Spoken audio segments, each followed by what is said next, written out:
Hi guys. Today I'm going to talk about one, how I am dealing with the ugly stage of my locks, and also two, um, the parting style that I decided to choose when doing my locks. Now, when starting my locks, I researched, so I took into account what I wanted my locks to look like, how many I wanted to have, and also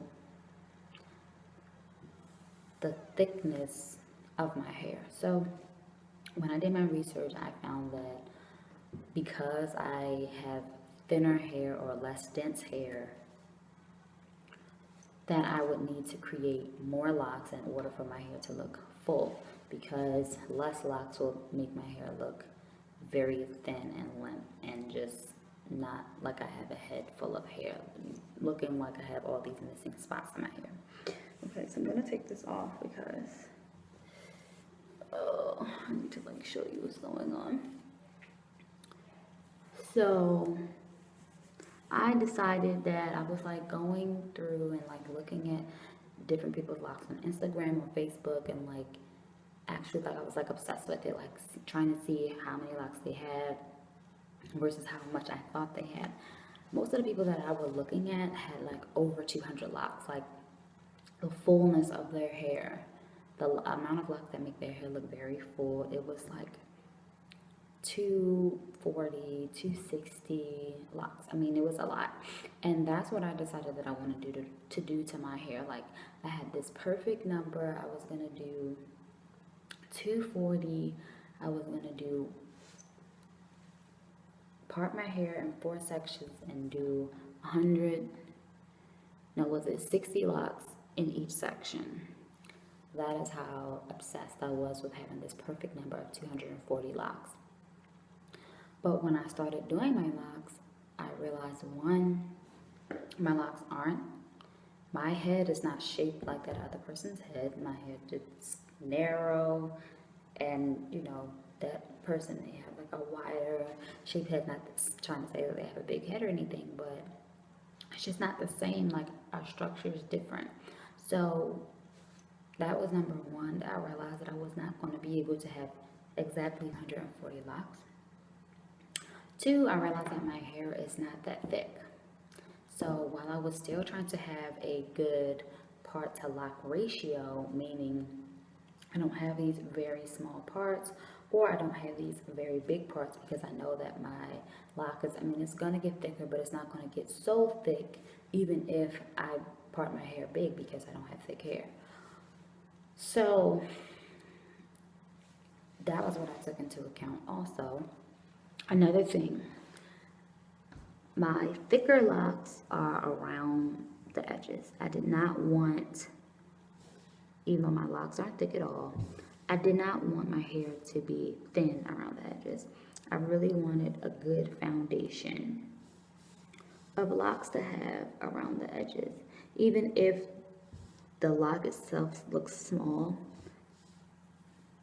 the part is at least a thumb's width, or a little bit bigger than that. So that was the rule of thumb that I used around the parameter of my head. Now, the ones in the middle may not be as thick, and the parting may not be as thick, because my hair, the root, my scalp is stronger around the middle, around the edges, especially because I suffer from trick. I know my triggers. So my triggers are right along this hairline. And sometimes when this is pulled too tight or even stimulated at all, I start picking. So I definitely don't want, you see, this is like my pick area. So these little hairs right here never really get much longer than this, because I'm always, well, not always, but I pick. So I did have an episode maybe like a couple of weeks ago. Before then, I can't remember how long ago I had an episode where I was picking, probably before I started these locks, which has been good. So, you know, paying attention to this parameter, I really paid attention to making these a solid foundation. So I ended up with 170 locks because, and I was okay with that because I'm like, one, I don't want to make my locks any smaller than they are. I mean, the parts were getting really small, and I have some in the back that are really small, but this is like really small. This is like sister lock status. I don't even know if you can see that because my phone died, so now I'm on my laptop. So, but as I was saying, I do have some in the back that are pretty small. So yeah, that's what I focused on. I parted my hair in the middle, and I started, well, I didn't want, and I also didn't want like perfect, like straight parts. When I did my first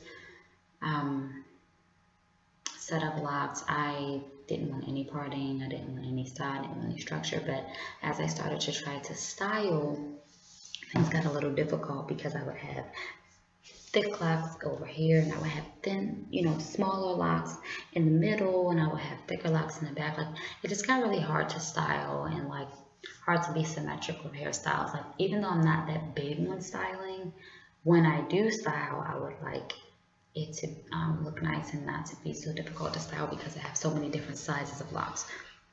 I wanted to have the same size lock all around. And that may not be exactly the same. No lock is exactly the same. I may have this one maybe a little smaller in width than this one. The ones up front are literally my thickest locks. The ones in the back, you can tell. I hope you can tell that there's a difference. So, I wanted them to be all around the same size, but I didn't necessarily have to have straight parts. So like when I first started these locks, all of this I sectioned off. I sectioned off all of this because I did these last. Okay, and along with this side. Put these further back there. Yes. So like braided this down, put the rest into 4, and started twisting. Okay. So in the end, I'm just like, there are certain ways that people part locks. You can have a diamond shaped, brick shape, C shape, just regular square shape. Most people like to do like a diamond or like a brick because you don't have them one on top of the other. They're like staggered. It's like staggered parting, which makes it more better for styling purposes and the way that your locks lay and the way that your parts look. So, I mean, but to me, it was all about just the sizing of them, which is parts too, but I don't necessarily need to have, for my diamond part, I don't need to go in and like make these parts very, very straight because I wasn't really worried about that. Okay, so that's just something. So, think about when you are trying to start your locks and thinking about parting and thinking about how many locks you want and thinking about the number when you go to a stylist. If you go to a stylist, or even when you're thinking about yourself, think about the number of locks you want. Take your hair type, texture, density into consideration when starting your locks, when thinking about the type of method you want to use to start your locks. Think about those things. And then go from there. Do what works for you. Okay, next, how I'm dealing with this ugly stage. Pretty much regretting starting my locks with longer hair. If I would have started them with shorter hair, they would have looked more uniform a lot sooner, but the ends of my hair where these twists are, the 2-strand twists, are not locking, and it is very annoying. Now I see why people normally clip their ends off, because this like never locks. I'm starting to believe that this will never lock. This hair up here, fine. The hair that's growing out of my scalp since this is where the 2-strand twist was. This is all new growth from 5 months. This I can still unravel, and it's extremely annoying. So I've been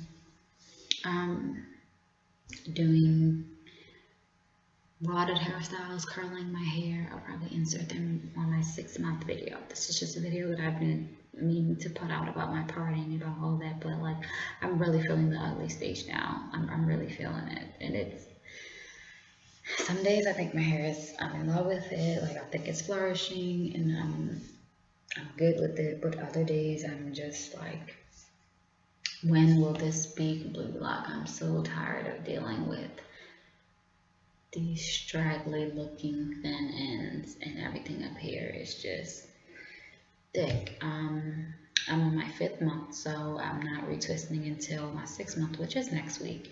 It's, what day is it? It's the 18th of November. My 6th month is the 25th of November. So that's when I'm going to retwist, but I haven't been retwisting this month. So on the months that I don't retwist, I usually like do a rod set on my hair, and it'll curl it and it'll stretch it a little bit, and it'll hold it until I do my 6th month. Now, when I did my 4th month retwist, that actually lasted me through my 5th month, but because I wanted to wash my hair, I don't like to go more than 1 month without washing my hair. It obviously took my roots back to being puffy and, you know, all of that, but it actually, that retwist actually could have lasted longer, and I probably would go longer without retwisting if I didn't have to wash my hair, and if my hair wasn't so lightweight and it still doesn't have a lot of weight to it. Like I'm really looking forward to when my hair can just get heavier and hang, because then I probably wouldn't retwist my hair so much. But because after a while it will start to stick up like this, and then it doesn't really lay back down. It just stays up like this. So like I have to like put it down, and it's still like a little curled from before. I can put it in another picture, but it's still a little curl, but like most times, like I would just go to sleep, like not even. Usually I will put do a rod set and then put some soft curlers in, but some nights, I mean, I'm in nursing school, so some nights I just go to sleep. I just can't stay up 1 second longer. So yeah, that's it. I'll probably talk more about this in my 6-month update, but that's all I have for you guys. Bye.